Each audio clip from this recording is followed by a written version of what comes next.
তারা এই বিষয়গুলো জানতো, যারা তারা কাজ করে তারা অনেকেই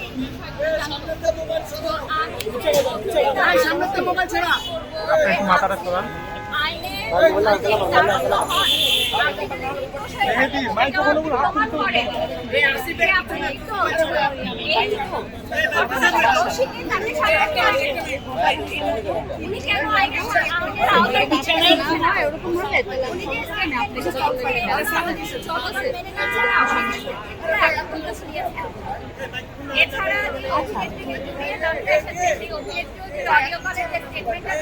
তার বাবা যে স্টেটমেন্টটা দিয়েছেন সেটাও কিন্তু কথার সাথে কাজের মিল নেই। ঠিক আছে, তাহলে